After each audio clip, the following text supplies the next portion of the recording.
Welcome to our weekly 3-minute therapy podcast. I'm Dr. Michael Edelstein. I'm a clinical psychologist in a private practice and author, and I'm here with my co-host, Mick Berry, who's an expert in the method that we teach, which is called REBT, Rational Emotive Behavior Therapy, which was devised by Albert Ellis in the mid-1950s and has caught on like wildfire since then, often called CBT, cognitive behavior therapy, which is slightly more watered down than REBT. And REBT is based on the first principle, which is that your emotions come from your thinking about situations, not from situations themselves. And there are particular types of thinking that cause disturbed emotions, and that's thinking in terms of musts and shoulds, escalating your preferences into musts and shoulds, and adding to that, it's awful, terrible, and horrible, and I can't stand it, and I'm no good, you're no good, and life is no good. So we teach you how you can identify your irrational thinking and question, challenge, and contradict it. And that is the way to a happy life, with one more thing added, and that's practice, practice, practice. The more you practice at this kind of thinking, the more it starts to seep into your brain. Mick, did you want to add something to that? Well, you mentioned that Albert Ellis devised it in the 50s, but I think that he continually refined it over the decades because it was originally called rational therapy, then rational emotive therapy, which is when I started it. And then I'm practicing this for several years, and all of a sudden it's rational emotive behavioral therapy. And went, oh, okay, yeah, he's just adjusting things as he discovers more. Though I don't think he discovered that much new, but he did, I think, adjust it definitely in the name of it. Yeah, so he did update the name, but I don't know that he changed any or added to any of the concepts. What do you recall, Mick? Um, he might have adjusted. I mean, people would ask him questions. I saw him speak at least half a dozen times, and I think he was continually evaluating his ideas, but I think his ideas are so sound that there wasn't a lot to change about them or to offer progress. He kind of nailed it back in the 50s. And so I think he was continually open to his ideas being challenged, but the ideas are very sound and dependable. Yeah, yeah, I agree with that. Okay, today we're going to be discussing REBT, Rational Emotive Behavior Therapy, and rational parenting. And we're also honored to have as our guest Sean Stiller, who not only teaches rational parenting in his practice, but in his CBT practice, which you can find at coastalcbt.com. But he also has a couple of children that he practices on as well. So he has some real life experience that Mick and I don't have with our own family. So, Sean, do you want to take a lead and say a few things about the basic elements of rational parenting? Sure, I'll give it my best shot, Mike. Thanks for having me on. I first, as I was thinking about this subject, I think it's important to define or get at least a basic idea of what is rational parenting. And and for me, rational parenting is figuring out as a parent, what are my goals as a parent? What is important to teach our children. Certainly for my kids, I like to start from there. What are the values that we want to teach the kids? What are we trying to get at? In other words, what are the important things in parenting? and kind of go from there. And then is our thinking rational along the way and pursuing those goals, in terms of parenting our children. So that's the sort of the start of the process, I think. Yeah. Okay, and that's a good start. And what are the main goals you recommend to parents in Well, working with their children? that's a great question, and I think it differs based on the parent, him or herself. Because different parents obviously are going to have different goals for their kids. So I wouldn't want to state what their goals should be. I know for me, I have several goals. If you want, I could tell you what those are. Yeah, that would be interesting. Sure.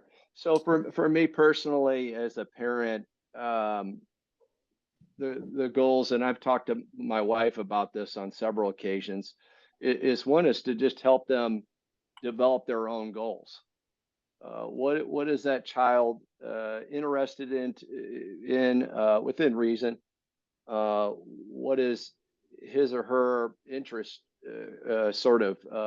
What's their inclinations towards? What are their passions? And helping the child kind of figure out for themselves, especially as they get older, what those passions would be. So just figuring out what their own goals are, and helping them pursue those, and helping them learn how to be reasonably successful in those goals. Thirdly, would be, A, figure out what the goals are, B, how to achieve those goals. Thirdly, I would say would be to develop some resiliency as a child, so that it would help them as adults. You know, you're constantly thinking about, what are my short-term goals as a parent, what are the midterm goals, and what are the long-term goals as a parent. And at least I am. And part of it is helping the child develop some kind of resiliency. In other words, when there's challenges in life, when there's obstacles to be overcome, and this gets into our REBT practice, how does the child deal with those things from a thinking and an emotional level? Do they kind of fold their tent and back down really easily, or are they able to kind of maneuver through it with helpful and rational thinking?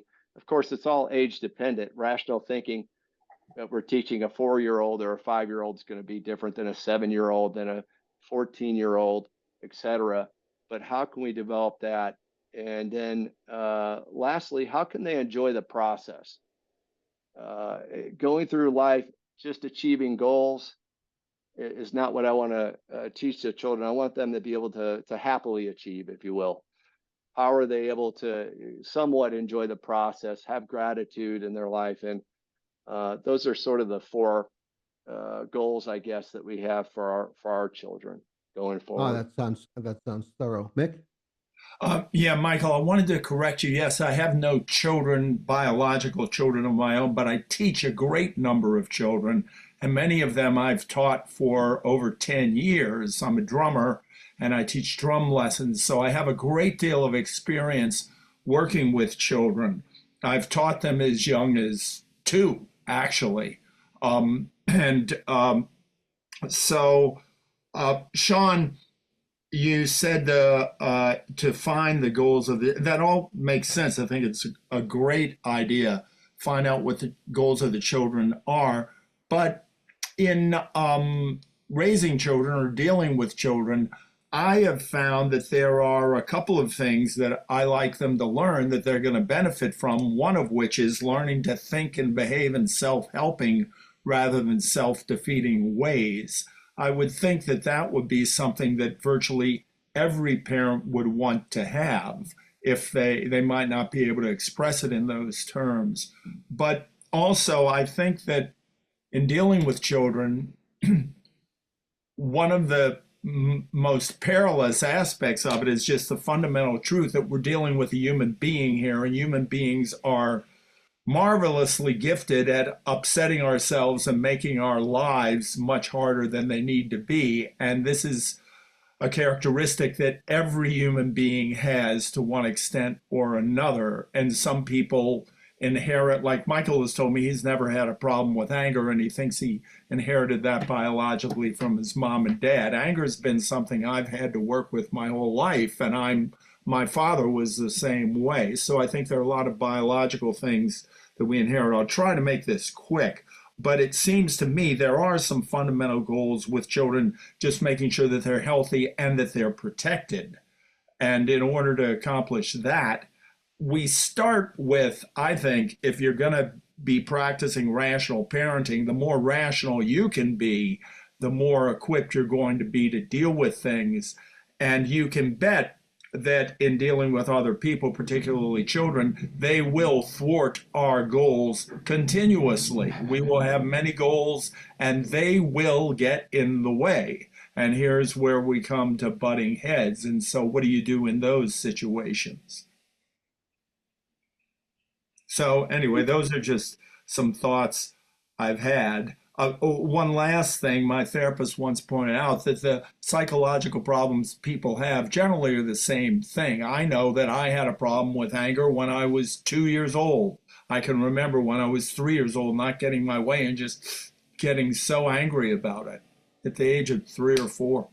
And it wasn't until decades later that I learned how that was happening, what I could do to correct that. Yeah, Sean, Mick brought up an interesting point about butting heads with parents. How do you deal with that? How do you recommend parents deal with that? So the parent says one thing, the kid says another, and you're in a conflict there.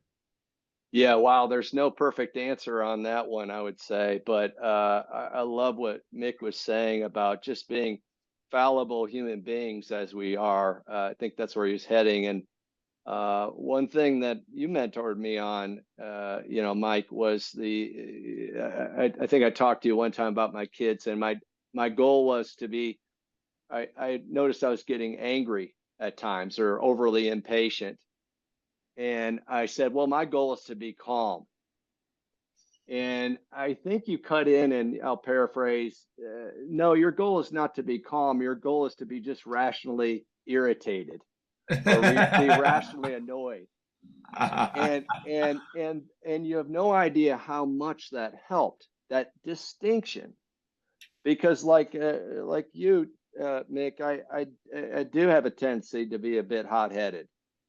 Or impassioned, if you will. Well, we could say hot-headed. Yeah. So I've worked on it. I've gotten a little bit better with it, but I like rational frustration or rational irritation. So that helps me. And then in terms of the budding, and by the way, that's modeling for the kid.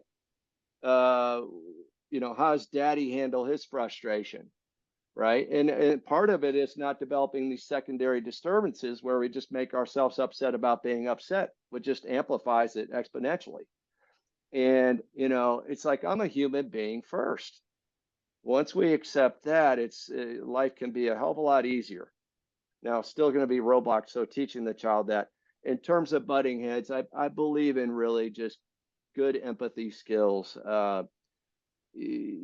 Simple things. It seems like you're frustrated, you're upset, and having just at least a little bit of empathy for the child, yet still holding a certain standard. Now, just because you're upset, etc., does not mean that I'm going to give you the candy bar, right? So we can still have a certain standard, but can we have compassion? I try to be compassionate and empathetic in those situations. And 50% of the time, they'll be less likely to butt heads with me about a certain issue. The other 50%, there's nothing that can be done. And that's okay too. The child's going to be upset because he or she's not going to get what they want. But yet that's part of the deal. Yeah. Nick? Yeah, I wanted to say I've found one thing that's very helpful is the word functional. When it comes to families, the term dysfunctional is thrown around a lot and often justifiably so, but you don't hear too often people saying my family is functional. However, I think functionality is way underrated, and that as long as, and I would define functional as not getting in the way of our goals. Our goals might not be achieved, but we're at least not making things harder to achieve than they fundamentally are. And I have one student, she lives in what I call I recognize as a very functional family, but she wrote a paper about school, and she starts out the paper with, "My family is chaotic." And I pointed out to her, well, it may seem chaotic, but generally people are happy in your family, and generally people are working things out, and everybody really loves each other, and there aren't any big problems. She said, yeah, but it's still chaotic. I said, well, yeah, but it's functional. She was just saying that there are all these crazy things going on and all this activity. She's got two sisters. So functional is, I think, a word to really value and aim for. And if you achieve functionality, I think you're being successful. And if and it isn't necessarily smooth and peaceful even, but as long as things are getting achieved, people are getting dressed, people are fed, everybody's healthy, everybody is generally happy, and they're able to pursue what they like, then you've got a functional family, and that's quite an achievement. Yeah. I wonder what you think of this approach I'm going to explain, Sean. And this is from Dr. Earl Salzman, who we had as a guest quite some time ago. And he teaches something called structured communication parenting, So he's an advocate of very clearly structuring your communication, your instructions to your child. Tell them what to do, when to do it, how well to do it, for how long. So, for example, pick up your clothes right now, and just do it. It doesn't have to be great, as long as it takes. Just pick up your clothes now. And then always end with appreciation, thank you, positive feedback when they do that. And that's called structured communication parenting. Are you familiar with that at all, Sean? No, but I like the concepts. They seem to make a lot of sense. Yeah. Yeah. Yeah. Mick? Yeah, I just wanted to quickly correct myself. I said isn't necessarily peaceful. I think that could be very misinterpreted. I would say it just isn't necessarily as smooth as we would like, but it still can be functional. Right. Okay, very good. I think we covered subject of rational parenting pretty well. Thank you, Sean Stiller, for being a part of this. And you're at coastalcbt.com. I'm Dr. Michael Edelstein at 3minutetherapy.com. And Mick, do you have a website you could mention? Yeah, mick-berry.com, mick-berry.com. Great. Very good. So we'll see you all next week, next Tuesday. Thanks, Chris Rossini, our tech engineer, for helping us with this. Comment below if you have thoughts or questions, or you'd like to volunteer, as Sean did today, and suggest subjects that you'd like us to go over or questions, and subscribe to the 3-Minute Therapy podcast to do what, Mick? To stay on the rational side of life, living, and families.